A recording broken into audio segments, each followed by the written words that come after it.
Hello students, welcome back to account classes.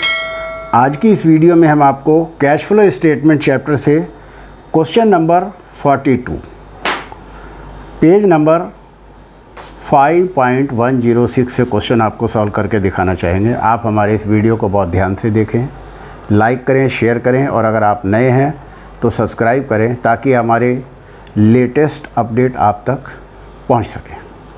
चलिए question शुरू करते हैं। Prepare cash flow statement on the basis of the information given in the balance sheet of Libra limited as at 31 March 2021 and 31 March 2020। 20 और 21 की information दे रखी है। Share capital है 8 lakh 6 lakh, reserve and surplus 4 lakh 3 lakh, long term borrowing 1 lakh 50,000, trade payable 40,000 48,000। Non current assets में tangible assets है 8,50,000 5,60,000, non current investment 2,32,000 1,60,000। Current assets में a current investment 50,000 1,34,000, inventories 76,000 82,000, trade receivable 38,000 92,000, cash and cash equivalent 94,000 70,000। Note to account में information दी हुई है। Reserve and surplus that is statement of PL account, यानी कि profit दिया हुआ है 4 लाख एंड 3 लाख। तो चलिए सबसे पहले हम कैश फ्लो स्टेटमेंट शुरू करते हैं और इसको हम 3 पार्ट में बनाते हैं। A part cash flow from operating investing, cash flow from operating activities, B cash flow from investing activities और सी पार्ट है cash flow from financing activities. A part cash flow from operating activities.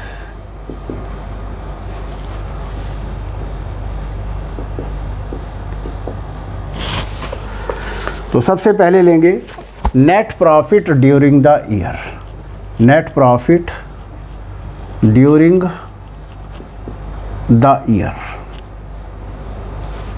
तो current year के profit में से previous year का profit minus कर देते हैं। तो surplus that is statement in PL account, जो कि नोट टू अकाउंट में दिया गया है। करंट ईयर 2021 के हैं 4 लाख और 20 के हैं 3 लाख, यानी कि 4 लाख माइनस 3 लाख और ये फिगर हमारी 1 लाख रुपया net profit during the year आ जाएगी। क्वेश्चन में और कोई इसमें इंफॉर्मेशन नहीं दिया है, ट्रांसफ़र टू जनरल रिजर्व नहीं दिया है। तो अब हम इसी को net profit before tax and extraordinary item मानेंगे और ऐड नॉन ऑपरेटिंग एक्सपेंसेस।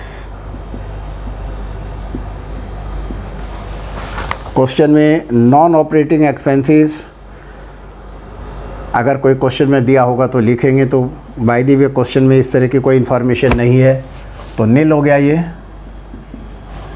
और लेस नॉन ऑपरेटिंग इनकम।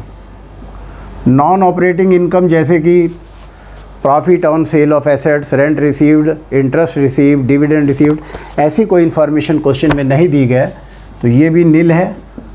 तो फॉर्मेट के हिसाब से हम ये हमारा टोटल 1 लाख आ जाएगा और ये 1 लाख हमारा आ गया net profit operating profit. Operating profit before working capital change. अब इसमें हम add decrease in current assets, increase in current liabilities. Add decrease in current assets and increase in current liabilities और less increase in current assets and decrease in current liabilities. तो अब हम current assets और current liabilities को देखेंगे। तो question में current liabilities में ट्रेड पेएबल दिया हुआ है। ट्रेड पेएबल 2020 में 48,000 है और 2021 में 40,000 है, यानी कि हमारी करंट लायबिलिटी डिक्रीज हो रही है। तो डिक्रीज इन करंट लायबिलिटी, तो ट्रेड पेएबल यहाँ माइनस में आएंगे। ट्रेड पेएबल 8,000 रुपये से माइनस में आएंगे, तो ये हम ब्रैकेट में लिखेंगे चूँकि हमें ये फिगर माइनस करनी है। अब हम करंट एसेट्स को देखते हैं। करंट इन्वेस्टमेंट तो कैश एंड कैश इक्विवेलेंट में जाएंगे। इन्वेंट्रीज़ 2020 में 82,000 अब है 76,000, यानी कि हमारी करंट एसेट डिक्रीज हो रही है। तो डिक्रीज इन करंट एसेट्स को हम ऐड करते हैं, तो इन्वेंट्री हमारी यहाँ पर आ जाएगी। और कितने से इंक्रीज हो रही है?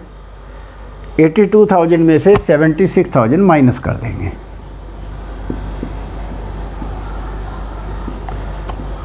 तो 6,000 से हमारी इन्वेंट्री डिक्रीज हो रही है, तो ये हम ऐड करेंगे।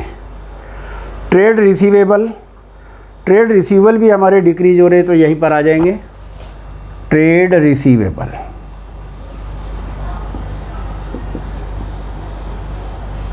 और ये कितने से डिक्रीज हो रहे हैं? ट्रेड रिसीवेबल 92,000 में से 38,000 माइनस करेंगे।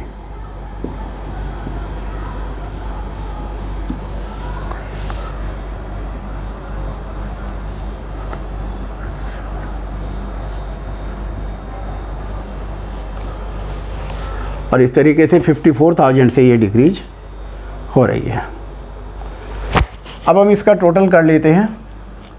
1,60,000 आ गया और ये 1,60,000 हमारा यहाँ फिगर आ गई। इसमें से 8,000 हम माइनस करेंगे, तो 1,52,000 आ गया हमारा cash flow from operating activities. और हमारा बुक में भी आंसर 1,52,000 है। ये पार्ट हमारा ये कंप्लीट हो गया, टैली हो गया। अब हम कैश फ्लो बी पार्ट करेंगे। Cash flow from investing activities.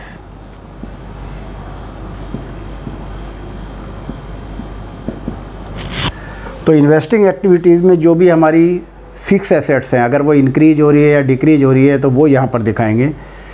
तो प्लांट एंड इक्विपमेंट यानी कि टेंजिबल एसेट्स हमारी इंक्रीज हो रही है। इसका मतलब हमने प्लांट एंड इक्विपमेंट परचेज़ किए। तो purchase of plant and equipment, और ये हमने कितने रुपए से परचेज़ किए हैं? ये हमारे 8,50,000 हो गए। तो 8,50,000 में से 5,60,000 माइनस करेंगे।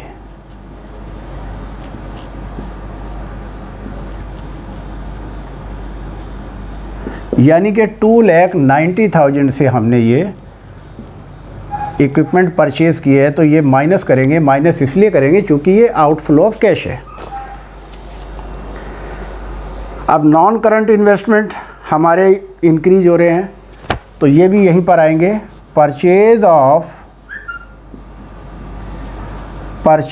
ऑफ नॉन करंट इन्वेस्टमेंट,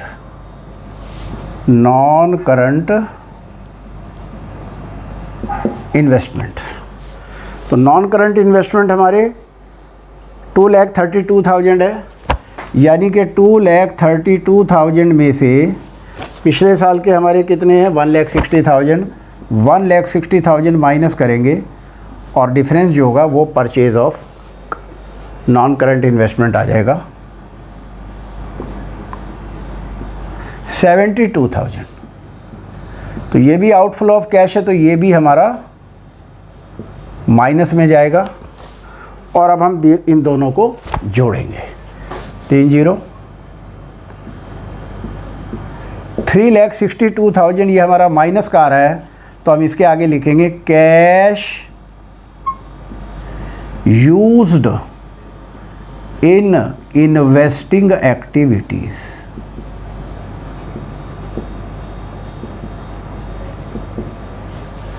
अब हम सी पार्ट करेंगे, ये हमारा आंसर बुक से टैली हो गया है। C part, cash flow from financing activities. तो cash flow from financing activities में क्या क्या आता है, जैसे शेयर कैपिटल हमारी इंक्रीज हो रही है, ये आएगा। इशू ऑफ डिबेंचर है, तो 6 लाख से 8 लाख हो गए, तो issue of share capital 2 lakh आ गया। Issue of share capital 2 lakh, तो ये इनफ्लो ऑफ कैश है, हम इसे प्लस में दिखाएंगे। लॉन्ग टर्म बोरोइंग हमारा रिड्यूस हो रहा है, तो इसका मतलब हमने पेमेंट किया है, तो repayment of long term borrowing, repayment of long term borrowing,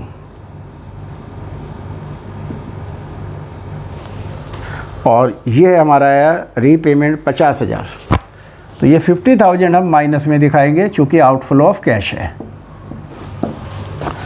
और इस तरीके से ये हमारे प्लस के आगे 1,50,000, और इसके आगे लिखेंगे cash flow from financing activities.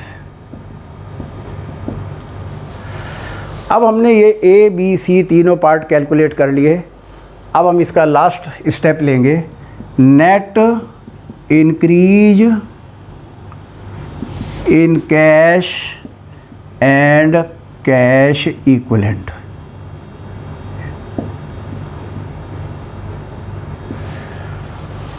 A plus B plus C, A plus B plus C, इन तीनों को ऐड करके हम वहाँ लिखेंगे। तो हमारी ए की वैल्यू है 1,52,000, बी की वैल्यू है माइनस में है 3,62,000, और सी की वैल्यू है 1,50,000 प्लस में है।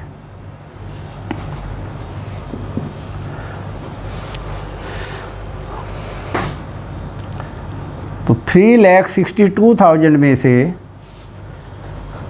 3,02,000 हम माइनस करेंगे, तो 60,000 हमारा आ गया। और चूंकि ये हमारी फिगर माइनस में आ रही है, तो अब हम यहाँ इंक्रीज नहीं लिखेंगे, अब यहाँ लिखेंगे हम नेट डिक्रीज। अगर प्लस में आती तो इंक्रीज लिखेंगे, माइनस में आएगी तो डिक्रीज लिखेंगे।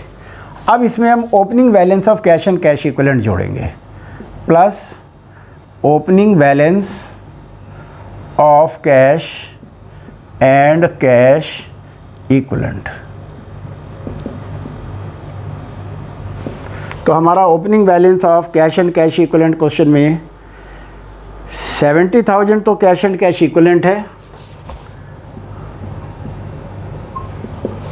और करंट इन्वेस्टमेंट हमारे हैं 1,34,000, 1,34,000 ये हमारे हैं करंट इन्वेस्टमेंट, ये भी इसमें ऐड करेंगे। और ये आ जाएगा हमारा 30,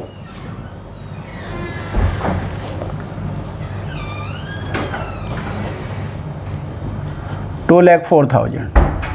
अब 2,04,000 हमारा प्लस में है, इसमें से हम 60,000 माइनस करेंगे, और हमारा ये आ जाएगा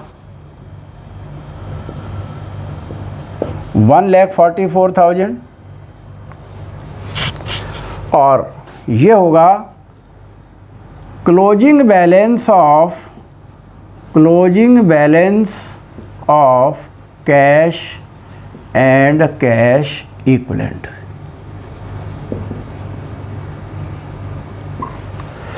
तो हमारा closing balance of cash and cash equivalent है 94,000, और क्लोजिंग करंट इन्वेस्टमेंट है हमारे 50,000।